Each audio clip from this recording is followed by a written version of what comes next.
If I could go back to day one in the gym, I would avoid so many mistakes, so much confusion, and I would have made progress so much faster in my fitness journey.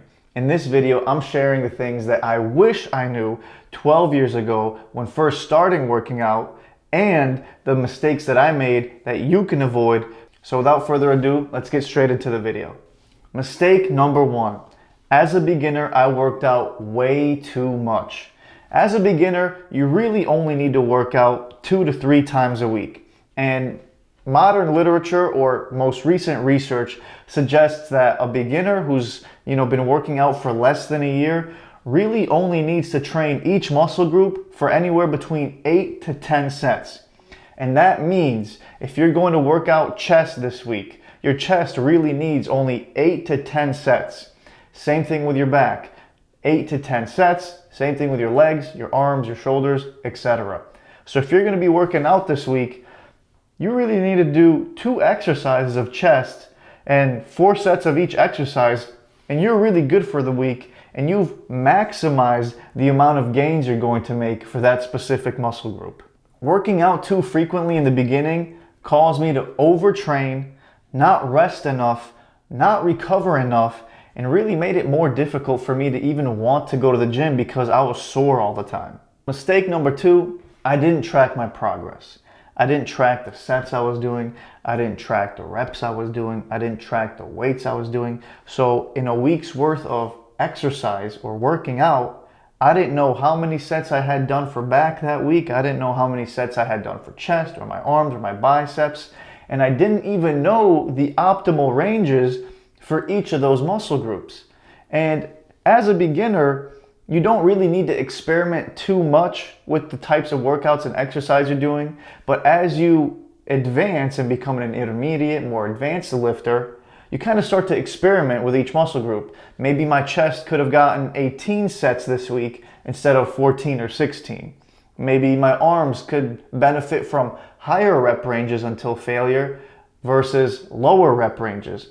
And that's another point from not tracking my workouts and my progress was I didn't know where my failure points were. I didn't know how many reps in reserve I would have in a specific set. So I really had no idea where I landed with specific workouts and exercises for years. And this really slowed down my progress because it didn't give me a system to follow and readjust. And that leads me to my third mistake is I failed to experiment with different exercises, set ranges, rep ranges, and failure zones. Because, like I said, as you kind of tend to progress and that muscle-mind connection starts building and you get more comfortable in the gym and you feel like you know what you're doing a little bit more, you should start experimenting with different exercises. Maybe the lat pull down gives you better stimulation than doing weighted pull-ups does for your lats. Maybe if you're doing 12 to 16 reps for bicep curls, it gives you better stimulation and growth than doing 6 to 8 or 8 to 12. So as you progress, not only should you be tracking what you're doing, but you should be making adjustments to what you're doing and experimenting to seeing what works best for you, what your body responds to the most. Mistake number 4, the absolute funniest mistake I laugh back at now was the fact that back then, and I don't know if people still believe this to this day, but back then we really believed in muscle confusion, where we thought you had to have a whole variety of exercises to confuse the muscles to better stimulate growth, which today we know research shows that is definitely not the truth. And so back then I believed I had to do a bunch of different types of exercise, change my routine constantly to confuse the muscles and stimulate growth, when the truth is you really only need to stick to a few good exercises for whatever muscle group that you're training and just go hard on those. You don't need to do incline dumbbell press today and the next day a machine workout and a cable crossover and keep changing the style of whatever you're doing. You really need to focus on compound lifts, bench press, lat pull downs, deadlifts, squats, the good fundamental lifts, and then add in some variation of your choice that you enjoy doing. You want to stick to exercises that you kind of look forward to doing, you enjoy doing, that make working out a little bit easier as you're pushing yourself to your limits. You don't need 10 different types of exercises for a specific muscle group. You really need a couple good ones that you enjoy, that you can stick to, and you're seeing good results from. Mistake number 5, one of my biggest regrets when I first started working out, was I did not bulk soon enough or for long enough. So when I first started working out, I was afraid of getting too big and looking bulky. I really wanted that lean, athletic look. But what I failed to understand was, one, to build muscle, you do have to be in some form of caloric surplus. 2, you really have to be pushing yourself in the gym to your limits, working out till failure, working out consistently. And 3, it really takes a good amount of time, at least a couple years, to increase muscle size significantly. And so I didn't do that in the first several years of starting my fitness journey, and I left a lot of gains on the table doing that. And mistake number 6 was I wasn't prioritizing my recovery. Not only in the beginning stages was I working out too frequently, too much, which led to me being sore all the time and kind of missing workouts and not really wanting to go to the gym the next day, but also I wasn't focusing on my recovery. We all know today, research suggests 7 to 9 hours of sleep is optimal. A good, whole, nutritious diet balanced with proteins and carbs to improve your recovery and stimulate muscle growth is also optimal. And hydrating yourself. And honestly, looking back, I don't know if I did any of those things. I just worked out, ate what I wanted, and I'm not even sure if I hit my protein targets, to be honest with you. And that leads me to my next point, and my next mistake was mistake number 7. I did not track my macros as well as I could have. Yes, I ate a clean diet. I made nice, healthy meals. I didn't really track how much protein I was eating for my body weight and my size. I didn't track my carbs, nor my fats, nor was I experimenting with what worked best for me. So when it comes to fitness, you have general rules and guidelines. There's no hard set rule set in stone for everybody, for each individual. Everybody's body's different. They respond to things differently, your food, your training regimen. And so when it comes to macros especially, you should experiment with what works best for you. I didn't track my macros. I didn't know what was working, what wasn't, and I didn't experiment with either to optimize my workouts. So whether eating a full meal a couple hours before a workout was better for me, or eating a light snack like an hour before a workout would be better for me and give me better energy. I didn't do any of these things. Good old mistake number 8 is I was under the false impression that certain training styles were better than others. For example, I thought dumbbells and barbells are better for you and provide you with better growth and stimulation versus machines. What I failed to realize though is each training style or technique comes with its benefits, and each, machine, dumbbell, barbell is simply a tool that you use to get you to your goal. And so a barbell or dumbbell isn't any better or worse than a certain machine exercises. It's just a tool that you need to use to get you to your goal, and each tool has a time and place. For example, if you really don't want to squat today and you're just going to force yourself and do a really poor squat exercise, you can jump on a machine, do a linear leg press, get your sets in, and maybe even perform better that day than you would doing a squat. And so these are misconceptions that I had that, dumbbells are going to get me more muscle than a machine would. But the truth is, as long as you're pushing yourself to failure, you're using correct form, you're stretching the muscle, you're squeezing, you're giving yourself volume, you're going to make gains whether you choose machines or dumbbells. And honestly, I have a friend who is big and he rarely does free weights. It's mostly machines. So, misconception. Mistake number 9, also big mistake of mine.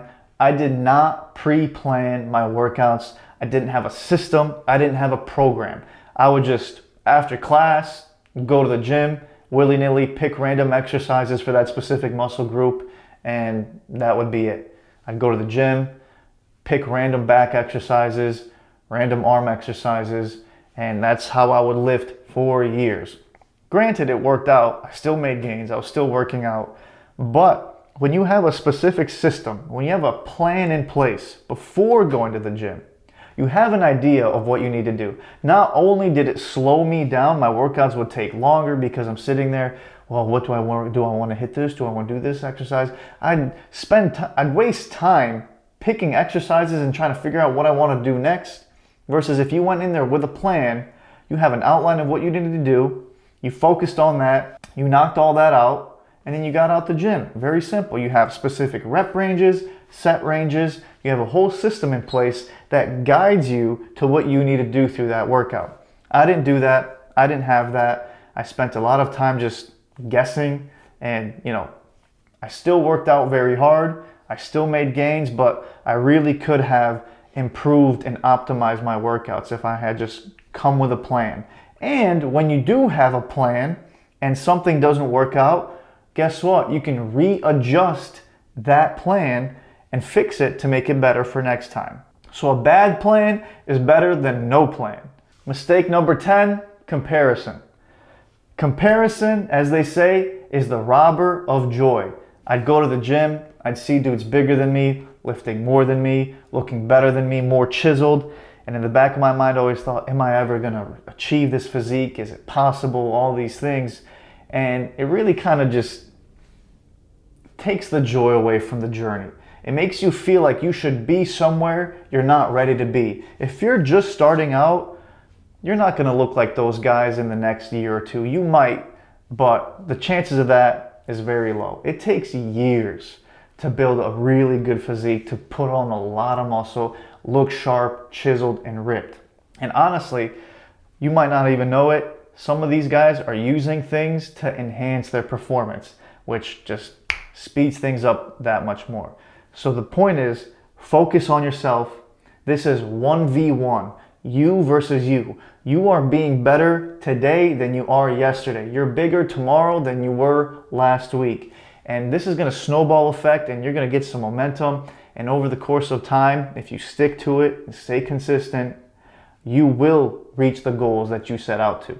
Mistake 11, too much conflicting information. I used to spend hours watching YouTube videos, other influencers share their workouts and their opinions, and that left me so confused. I didn't know whether I should listen to this guy, that person had their opinion, it conflicted with this person's opinion. And at the end of the day, really the point is, learn the fundamentals. How many sets, reps do I need this week to stimulate muscle growth? How hard should I be going? What exercises am I going to do? What am I going to eat? And how am I going to recover? All that extra stuff is just noise. And I spent so much time trying to figure out the shortcuts, the keys, the this, the that really it just led to me being even more confused. And the last and final mistake, the biggest mistake, is my lack of consistency in the gym. As I mentioned in the earlier stages of my working out journey, I used to go to the gym too much, worked out too frequently. It led to me being sore. It led to me missing workouts, not wanting to go to the gym. And that inconsistency really ruins your progress and your gains. Consistency beats intensity every single time. Whether you go to the gym 3 times a week and do an okay workout versus work out once every now and then with strong intensity, those okay workouts will provide you far more gains and results than those intense workouts that you do every now and then. And that's the core of the gym, the foundation of your mindset. Your mindset is the most important aspect of any of this, because if you don't have the good mindset, you're not going to reach your goals. Your consistency starts in the gym, which builds your discipline. And once you build those two things, your mindset starts to shift. And these positive traits start to reverberate and spill into other aspects of your life. It'll spill over into your school, into your work, into your home life, and you build your character overall. And so those are all of the mistakes that I've made and the things that I wish I knew starting my fitness journey. If you've got any benefit from those, please, brother, hit the like, hit the subscribe button, and comment down below the misconceptions and the mistakes that you've made and what you've done to change those around to reach your goals.